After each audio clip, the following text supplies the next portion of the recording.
Welcome everyone, welcome to my YouTube channel. इस video में हम पोलर एरे के बारे में देखेंगे कि पोलर एरे काम क्या करता है और क्या-क्या चीजें आप पोलर एरे कमांड यूज करके बना सकते हैं। सो एग्जांपल के लिए मैंने यहाँ पे तीन डिफरेंट ऑब्जेक्ट्स रखे हुए हैं। सो पोलर एरे जो है वो किसी भी ऑब्जेक्ट को किसी एक स्पेसिफिक पॉइंट के अबाउट रोटेट करते हुए उसकी कॉपीज क्रिएट करता है। फॉर एग्जांपल, अगर मैं यहाँ पे पोलर एरे सेलेक्ट करूँ, ठीक है, तो कमांड बार में जो नेक्स्ट प्रॉम्प्ट आएगा वो होगा कि सेलेक्ट ऑब्जेक्ट्स। सो हमने ये सर्कल सेलेक्ट कर लिया, देन प्रेस एंटर। ठीक है, अब इसके बाद ये पूछेगा कि centre point of polar array क्या है। अब सेंटर पॉइंट वो पॉइंट है जिसके अबाउट आपने इसको रोटेट करना है।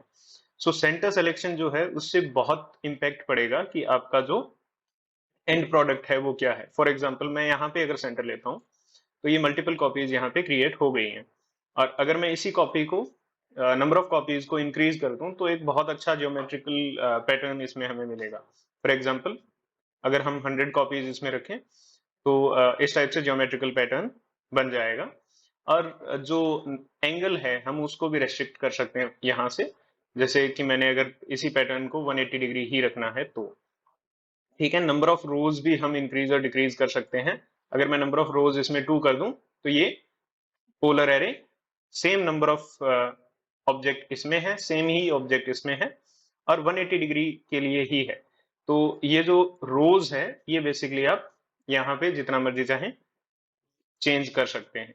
ठीक है, ये तो हुआ इसके अंदर नंबर ऑफ आइटम्स इंक्रीज और डिक्रीज करना। एरे आप चाहे पोलर यूज कीजिए चाहे आप कोई और एरे यूज कीजिए, हर एक एरे के अंदर आप ये देखोगे कि एरे क्रिएशन टूल बार जो है वो हमेशा ओपन होगा। ठीक है, तो इसकी जो भी प्रॉपर्टीज है वो या तो आप यहां से भी चेंज कर सकते हैं और यहां से भी चेंज कर सकते हैं। ये जो बिटवीन एंगल है ये बेसिकली एंगल है दो ऑब्जेक्ट्स के बीच में।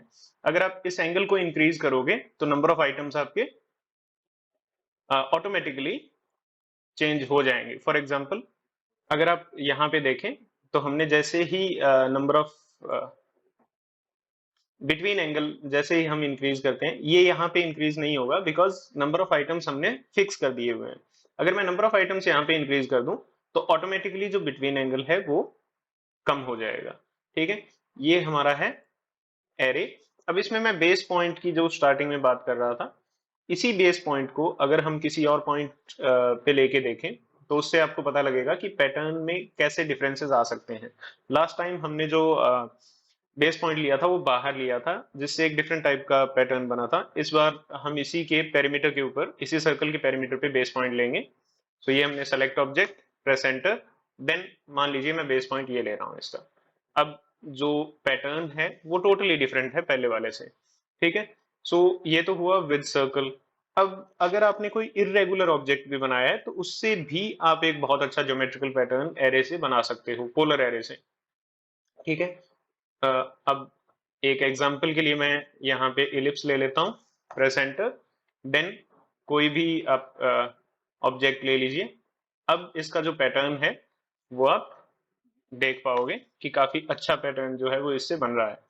अब पोलर एरे का यूज कहाँ है? पोलर एरे यूज होता है अगर आपने किसी एक पर्टिकुलर ऑब्जेक्ट को किसी एक पर्टिकुलर पॉइंट के अबाउट रोटेट करते हुए कॉपी करना है।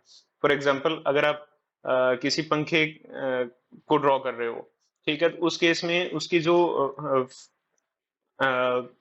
सिंगल ऑब्जेक्ट आपने क्रिएट करना है और उसके बाद वही ऑब्जेक्ट मल्टीपल टाइम्स कॉपी हो जाएगा। ठीक है, अगर आपने टरबाइन के ब्लेड्स बनाने हैं, अगर आपने एक ब्लेड बना लिया तो उसके बाद आप पोलर एरे क्रिएट करके मल्टीपल ब्लेड्स जो हैं वो उससे बना सकते हो। सेम फैन जो है, सीलिंग फैन है, उसके ब्लेड के साथ भी सेम हो सकता है। सो ये पोलर एरे के यूजेस हैं। ठीक है, उसके बाद अगर आप कोई डिफरेंट ऑब्जेक्ट लेते हैं, for example close array creation, अगर हम कोई रेक्टेंगुलर ऑब्जेक्ट लें और अगर उसका एरे क्रिएट करें तो उससे भी नंबर ऑफ आइटम्स इंक्रीज करने पे आपको एक बहुत अच्छा पैटर्न जो है वो मिलेगा देखने को। आई होप आपको कुछ नया इसमें सीखने को मिला होगा। अब इसमें अगर हम एक इरेगुलर ड्राइंग करें, फॉर एग्जांपल मैंने एक पॉलीलाइन लेके इरेगुलर कोई भी ड्राइंग यहाँ पे कर दी, इसमें एक आर्क और डाल देता हूं मैं बीच में। फॉर एग्जांपल ये हमारी ड्राइंग है, द सेंटर। और मुझे इसका पोलर एरे क्रिएट करना है। ठीक है, ये मैंने स्टार्टिंग पॉइंट ले लिया। इसमें आप नंबर ऑफ आइटम्स को इंक्रीज कर दीजिए और आपका पैटर्न जो है वो काफी अच्छा देखने को मिलेगा। ये तो है कि पैटर्न आप इससे कैसे ड्रॉ कर सकते हो। अब कई बार ऐसा होता है कि आपने किसी एक ऑब्जेक्ट का पोलर एरे क्रिएट किया, अब उसमें से कुछ पोर्शन आप उसमें से डिलीट करना चाह रहे हो। फॉर एग्जांपल मैं चाहता हूं कि मैं यहां से डिलीट करूं इस लाइन को, तो आप इन जनरल जो कमांड यूज करोगे वो होगी ट्रिम। लेकिन ट्रिम से ये ट्रिम होगा नहीं। क्यों? क्योंकि एरे जो है वो एज अ सिंगल ऑब्जेक्ट काम करता है, तो आप इसको डिलीट नहीं कर पाओगे। तो उस केस में आपने क्या करना है, उस केस में सिंपली आप मॉडिफाई के अंदर एक्सप्लोड कमांड पे क्लिक करोगे, ऑब्जेक्ट सिलेक्ट करोगे, देन एंटर। अब ये जो ऑब्जेक्ट हैं ये सारे के सारे डिफरेंट डिफरेंट ऑब्जेक्ट्स हैं। तो जैसे ही आप ट्रिम पे क्लिक करोगे, अब आप देखोगे कि ट्रिम ऑब्जेक्ट जो है वो हो पाएगा। Trim, select all. अब इसमें यहाँ पे क्लिक करोगे, ये लाइनें जो हैं वो आप रिमूव कर पाओगे। ठीक है। सो ये था पोलर एरे के बारे में। आई होप आपको कुछ नया सीखने को मिला होगा। That's all for this video. Thank you very much and have a nice day.